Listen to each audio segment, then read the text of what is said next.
This is Bakara, and today I'm introducing my Kujima tactical bomber, designed to take on frigates, destroyers, and cruisers, and if you got numbers, battleships and carriers as well. This is one powerful bomber, probably the best I've ever made. Now, let's get into the details. On to the design. So I made it look like a futuristic bomber. You know, it looks fairly sleek for what we got here in Space Engineers. And it's got the war-torn paint on there, make it look all beat up. I think it looks pretty cool. I pulled it off pretty well, I'd say. And you look in the rear, all the thrusters are well protected, as well as the internal thrusters that are just in front of the larger thrusters there, sitting at the center. Make sure everything was well protected so it would last a long time during battle. We have the connector, that's where it's going to hook up, with the blast doors to protect the underside as well. We also have those 6 hydrant thrusters and 2 atmospherics exposed, but well protected by the armor. And there's a bunch of heavy armor underneath as well, just to protect the underside.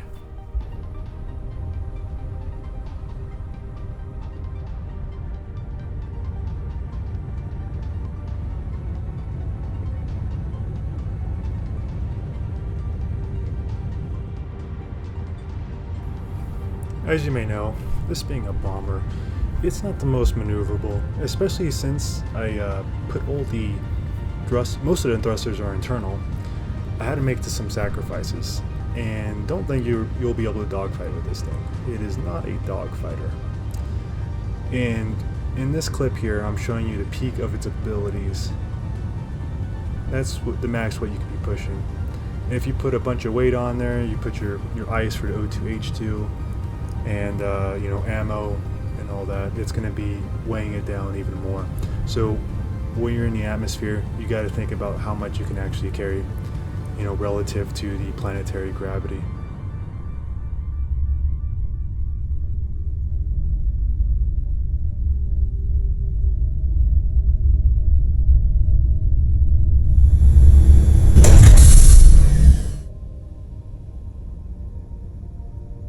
The Kujima has 8 Gatling guns, 2 railguns, and 2 rocket launchers in the front, as well as a Gatling turret at the very top.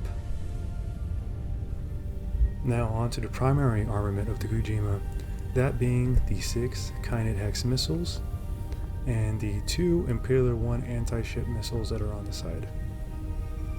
The Kinet Hexes are for the large grid ships mainly, and the 2 Impaler ones on the side are for smaller ships, including gunships, fighters, and drones, just so you don't have to waste your main armament before you get to your target.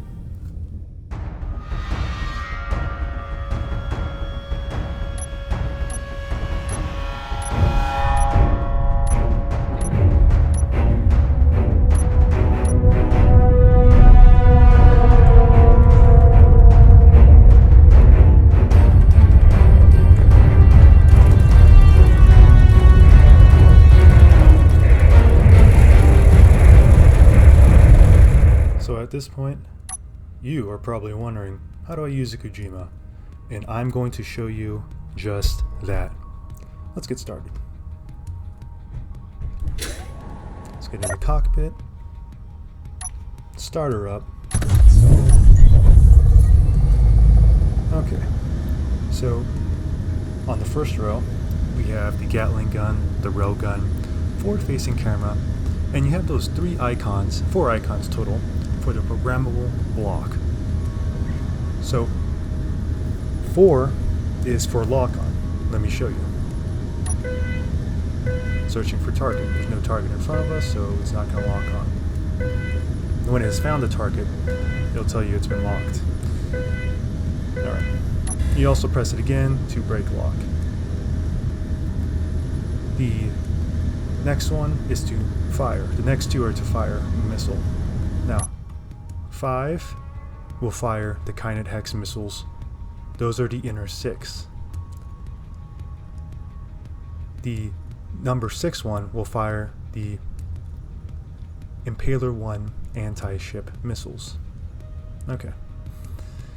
And 7 is just for the rocket launcher, 8 is for the antenna, and back to programmable block again, 9, that is for changing the locking mode. Right now, it's on camera. All right, so if I press 9 again, it will go to turret. So using the turret is best for when you're online. It will it locks on a lot better than using the camera, because all the lag online is very problematic to get a lock onto targets, especially small ones. And you press it again, that's for beam ride. Whatever you're pointing at, it will shoot at. Or the missile will basically follow that area right there in front of you. And let's go to row 2. Row 2, we have a little light in the front here. And the number 2 is for the rear facing camera. Let me show you that. So if you're backing in, there it is. And all the other options are just, for the turret. So, depending on what you want it to do, what you want it to target, etc. It's not really important, but row 3 is for the locking, connection lock. So you can switch lock, you can turn it off, on, etc. And all the smaller ones are going to be for the missiles. So make sure those are locked. You got to make sure your missiles are fueled up and all that before you fire them, or they're not going to move anywhere without any fuel. And you got your projector there. We also have our O2 H2 generators. And at the very end there, we have the merge block. Let's go to 4. So in 4, this is just for your hydrogen tanks. Restock. You can turn them on or off, etc. Just a variation of options. And we also have the batteries. And for this row, to finish it off, we have the small reactors. And 5 is the thruster options here. So you can turn, you got the hydrogen thrusters, the atmospheric, and the ion thrusters. You can turn them on or off independently. And the last, 5 and 6, those are for, turning all thrusters off or turning all thrusters on. Alright, and that's about it for that. And just like any other ship, you get takeoff.